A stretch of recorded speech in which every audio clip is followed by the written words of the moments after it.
Today we are turning you into a morning person.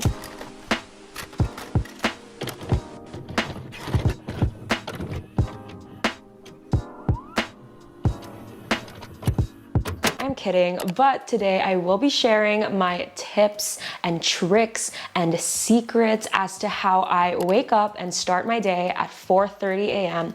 every day. Well, every single weekday, not the weekends. Weekends are chill. Since uploading my 4:30 a.m. productive summer morning routine, I've been getting DMs from you guys just asking me, how do you do it? How do you wake up that early? What time do you sleep? Do you have any tips? So I figured, let's just make a video about it. By the way, it is very gloomy today. The rain is intense. You have to see this. So I decided to just take advantage of it and create like a cozy vibe. I'm wearing pajamas. I added some colorful lights. So hopefully you guys are feeling that cozy vibe. And I do have an ongoing giveaway. So if you want to join that giveaway, just click this card over here, or I'll link the video below for you guys. So just click that link. Let's get started. My first tip is to set 3 alarms. Not 1, not 2, not 4. 3 alarms, 5 minutes apart. So why 3 alarms? I conducted an experiment on myself, testing the effectiveness of varying amounts of alarms. And findings showed that 1 alarm was not effective at all, because for me, the first alarm just seems very aggressive. You know what I mean? The first alarm is what wakes me up from like a 6 to 7 hour peaceful slumber. So when I hear that first alarm, I am awoken, I am overwhelmed, I am confused. So because I'm overwhelmed and annoyed, it is very unlikely that I will actually listen to that alarm. So then I tried 2 alarms. Now this one is not very scientific. Not that the first one was, but to me, having 2 alarms just feels very awkward. I think it's just like the rule of 3, you know, like in my mind, if I'm gonna have 2 alarms, I might as well have 3. So 3 alarms work perfectly for me because I knew it was coming. I am well rested. I am happy because I got 10 minutes of extra sleep. So that is my explanation as to why 3 alarms is the perfect number of alarms for me. So try it out. Speaking of alarms, my next tip is to pick a generic neutral alarm tone or alarm sound. An alarm. I really believe that the alarm tone, the alarm sound that you pick really affects the effectiveness of it. So I say pick a neutral, generic alarm tone because you don't want it to be super loud and intense that it's just annoying. So you want to avoid the alarms that are like dun, dun, dun, like girl, I cannot stand those alarms. Like if I hear that alarm, I will just snooze it. I'm not gonna listen to her. She's really annoying. But on the flip side, we also don't want it to be super pleasant that we just sleep through it. So we also want to avoid like the instrumental alarms, you know, the violins. We want a neutral one. So to demonstrate, this is my alarm. It's called Uplift. It's just the regular Apple alarm. I also add vibrations to add a little bit of texture, you know, so I'm really like awakened by the vibration. My next tip is to establish your why you're waking up. What exactly are you gonna do? Because that's sort of gonna be your anchor, and that's what's gonna push you to actually wake up. It's also very, very helpful if the thing you're gonna do is time sensitive. I don't know if that makes sense. Let me give an example. So I wake up at 4:30 a.m. to run. Now, why do I have to wake up at 4:30 a.m. specifically? It's because I hate running in the sun. So even though I do not enjoy waking up at 4:30 a.m., I tell myself, girl, if you don't wake up right now, you're gonna have to run in the sun. And that just sounds horrible to me. So that's what motivates me to get up. So that's what I mean by it's really helpful if your why, if your reason to wake up is time sensitive, whether that's, for example, you want to catch the sunrise or you want to wake up and do stuff before the rest of your family members wake up. So that has been really helpful for me. My next tip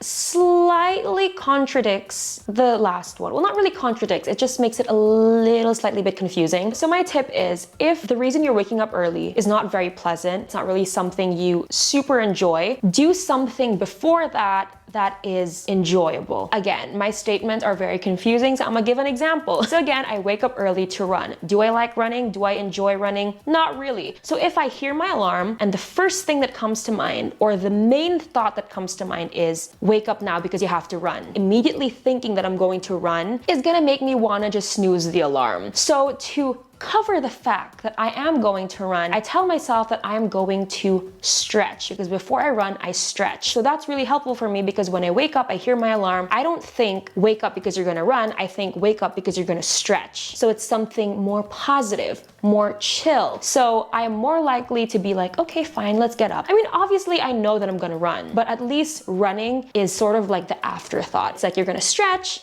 and you're gonna run, but you're gonna stretch first. I don't know if that made a ton of sense, but that has really, really helped me. Speaking of all these things that I do as soon as I wake up, my next tip is to create a mini wake up routine, a series of things that you do as soon as you wake up. This has been really helpful for me because one, when you do a set of things repeatedly, it eventually becomes a habit. And when something is a habit, it takes less effort to do. Your body just starts to do it naturally. So one way to reduce the amount of time and energy that you exert in the morning is to create a routine, a set of things that you will do so that you know exactly what you're gonna do as soon as you wake up. So your mini wake up routine can consist of like maybe lighting a candle or making a cup of coffee, just small steps that you can repeat every single day. So for me, my mini wake up routine is I wake up and then my dogs and I go to the bathroom, I wash my face, go back to my room, I tie my hair, I wear my Apple Watch, I pack my gym bag, I stretch for 20 minutes, and then I bring my dogs to my parents' room because that's where I leave them when I go out. So because I've been doing this series of steps for quite a few months now, like since November last year, now it just comes naturally to me. Like I don't have to really think about what I'm gonna do. Like my body knows that when we wake up, we go straight to the bathroom, we do this and this and this. So it takes less effort and it makes the morning a little more pleasant because you know exactly what's going on. My next tip is the most obvious one, and that is to sleep early. I mean, I think we all know that the easiest way or most effective way to help yourself wake up early is to sleep early. I sleep at around 10 to 11 p.m., but most days I sleep at 10:30 p.m. And since sleeping early is again one of the easiest, most obvious, most effective ways to wake up early, the next couple of tips are tips on how to sleep early if you struggle with it, because I used to struggle with sleeping early. My first tip is to avoid drinking caffeine or water before you go to sleep. So for caffeine, I think my body holds on to caffeine longer than a normal person. I don't know if it's just psychological, it probably is, but I swear if I drink coffee during the afternoon, I won't be able to sleep until like 12 a.m. So that depends on you, of course, and how your body digests coffee. So set those boundaries based on how your body reacts. And then for water, I don't drink a lot of water an hour before I go to bed, because I think that a key to getting well-rested sleep is uninterrupted sleep. So one way to help get uninterrupted sleep is to limit the amount of water you drink at night. So as I mentioned, an hour before bed, I just take like small sips. I don't know why I'm doing this, it's food. Small sips of water. I don't finish like my whole water bottle. My next tip is my favorite one. I just love this. And this is definitely one of the ones that has really helped me sleep early. And that is playing a TV show in the background. This is really helpful for guys and gals like me who are overthinkers. I used to stay up late at night because I just had so many thoughts. At night, I just start to get very like existential. For example, before, a favorite construct of mine to dwell on is the concept of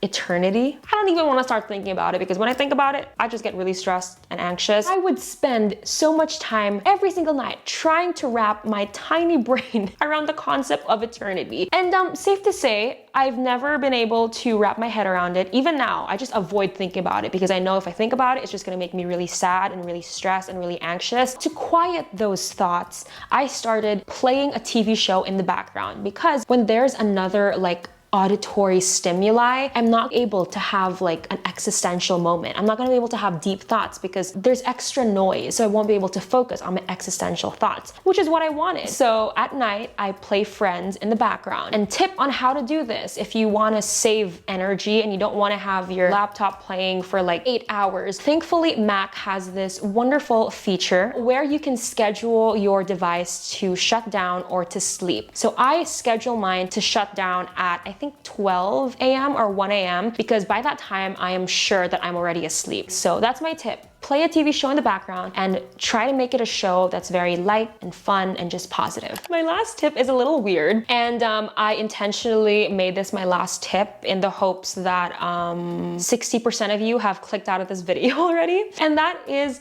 to daydream before you sleep, to make up scenarios in your mind, use your imagination.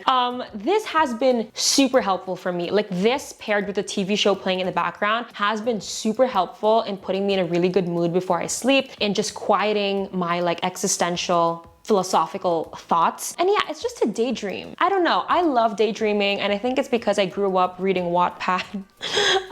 So I love just like imagining really cute scenarios in my head. I used to think that I was really weird for doing that, but then I got on TikTok and I've seen a lot of TikToks talking about how people do this and how they make up scenarios in their mind. They pick a setting, they pick characters, they pick an outfit. Like I will literally fall asleep in the middle of my own made up movie in my mind. And I love it. It also makes the process of falling asleep really enjoyable because you're like, ooh, what am I gonna imagine today? And those are all my tips for today. Those are all the ways, the tips, the tricks, the secrets as to how I wake up early in the morning and also how I sleep early. I hope you guys enjoyed this video. If you did, make sure to hit that like button, hit that subscribe button, and I'll see you next Saturday, 2 p.m. Bye, girl.